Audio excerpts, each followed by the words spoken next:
Hi friends, అందరూ ఎలా ఉన్నారు? బాగున్నారా? అని బాగున్నాను ఫ్రెండ్స్. ఇవాళ అయితే చాలా టేస్టీ రెసిపీస్ బెండకాయ ఫ్రై చాలా డిఫరెంట్గా చేశాను. దీని రెసిపీ నేను మీకు షేర్ చేసినాను, తప్పకుండా చూడండి, చేసుకోండి. ఇప్పుడు వచ్చేది హాలిడేస్ కాబట్టి పిల్లల్ని మనం సాటిస్ఫై చేయాలన్నా, వాళ్ళ క్రేవింగ్స్ సాటిస్ఫై చేయాలన్నా, వాళ్ళని మనం మారం చేయకుండా తినిపించాలన్నా మనం ఇలాంటి మంచిగా చేసి పెట్టేస్తే వాళ్ళు ఎంజాయ్ చేస్తారు.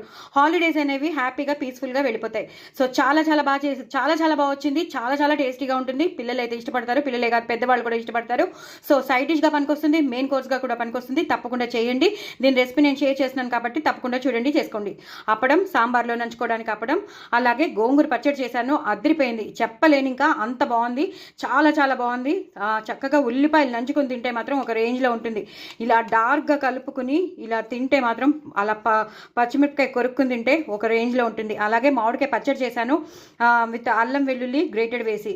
ఈ గోంగూర పచ్చడి మాత్రం దీని రెసిపీ కూడా నేను మీకు షేర్ చేస్తున్నాను, తప్పకుండా చూడండి, చేసుకోండి.